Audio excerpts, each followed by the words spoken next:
बिस्मिल्लाहिर्रहमानिर्रहीम। डॉक्टर मोहम्मद अयूब पाक चैना मेडिकल होम से पेश खिदमत है। आज हमने जिस टॉपिक पर बात करनी है वो है पेट के अंदर हवा और रेह का पाया जाना, मैदा में तेज़ाबियत और रिया व अफारा का होना, जिसको इंग्लिश में फ्लैटुलेंस कहते हैं। FLATULENCE flatulence. फ्लैटुलेंस क्या है? ये मैदा के अंदर तेज़ाबियत होती है, मैदा के अंदर तुरशी ज़्यादा पाई जाती है और मैदा के अंदर हवा और रेहा का बनना होता है। अभी हम इसकी वजूहात की तरफ आते हैं कि क्या वजूहात पाई जाती हैं फ्लैटुलेंस की। नंबर 1, देर से हज़म होने वाली ग़िज़ाओं का इस्तेमाल करना, जैसे मूली, गाजर, चने वग़ैरह हैं। याद रखें कि मूली ख़ुद तो देर से हज़म होती है, लेकिन ये मूली जो है दूसरी खाई हुई ग़िज़ाओं को हज़म करने में देर नहीं करती।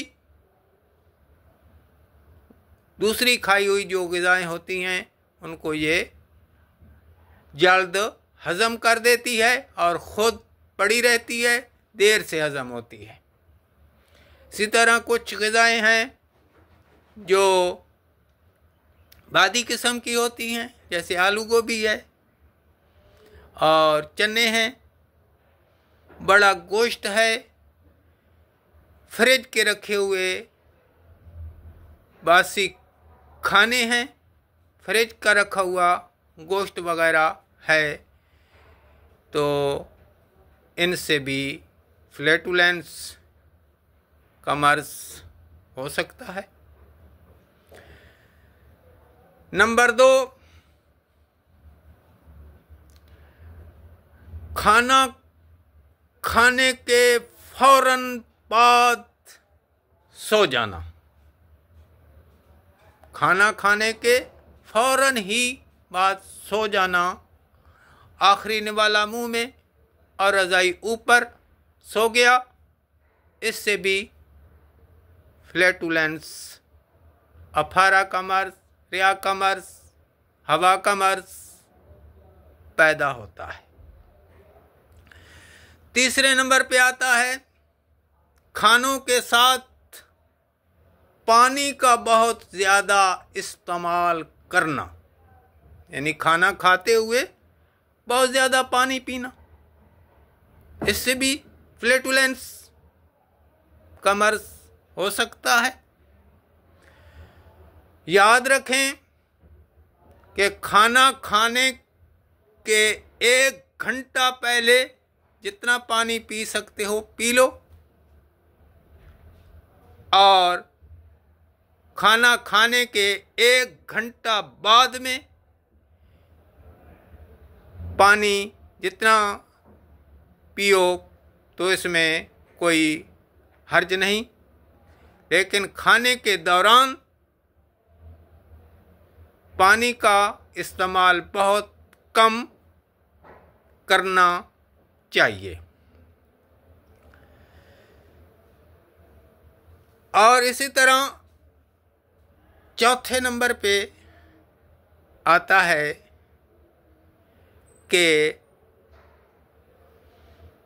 पैदल न चलना, वॉक न करना, यानी खाना खाने के बाद थोड़ा बहुत पैदल चलना चाहिए, वॉक करनी चाहिए, तो इससे मैदे पर दबाव नहीं होता, मैदा सही तरीके से अपना काम करता है। नंबर 5,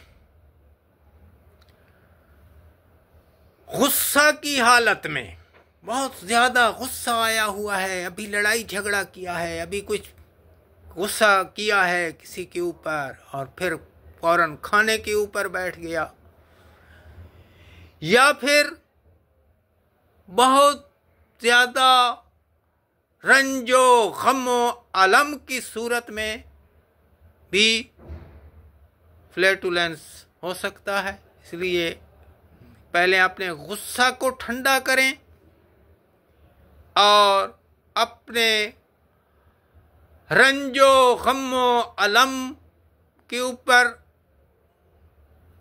पानी पाएं, ठंडा करें, तो फिर बिस्मिल्लाह पढ़ के खाना शुरू करें।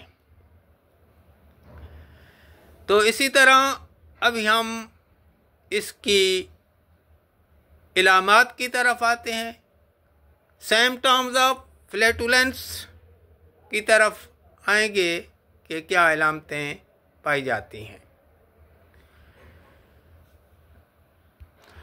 नंबर 1, खाना खाने के बाद पेट में हवा भरने का एहसास होता है। ऐसे मालूम होता है जैसे पेट के अंदर हवा भरी हुई है। नंबर 2, मैदा पर दबाव का एहसास होता है। नंबर 3, मैदा के अंदर तेजाबियत, तुर्शी का पाया जाना होता है कि मैदा के अंदर तुर्शी मालूम होती है, खट्टी डकारें आती हैं। और नंबर 4 है, दिल में घबराहट होती है, दिल की धड़कन तेज होती है। नंबर 5 है कि डायरिया हो सकता है या कॉन्स्टिपेशन हो सकती है, यानी दस्त भी आ सकते हैं, या कब्ज़ की शिकायत हो सकती है। अभी हम फ्लैटुलेंस के इलाज की तरफ आते हैं, अफारा की ट्रीटमेंट की तरफ आते हैं।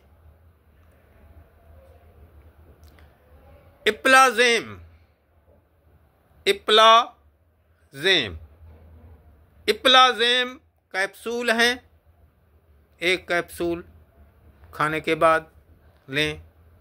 इप्लाज़ेम सिरप है, दिन में 2 दफ़ा इस्तेमाल करें। बरोलाइट गोलियां हैं, 2 गोली रोज़ाना इस्तेमाल कर सकते हैं। इसी तरह लिब्रेक्स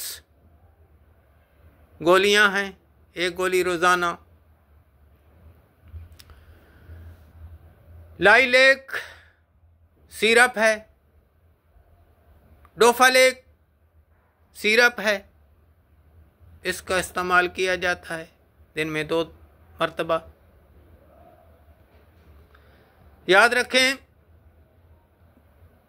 तमाम अद्वियात डॉक्टर की इजाज़त से ही ली जाएं,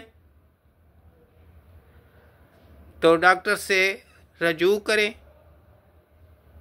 और इजाज़त से दवाओं का इस्तेमाल करें। वस्सलाम, डॉक्टर मोहम्मद अयूब। अल्लाह हाफ़िज़।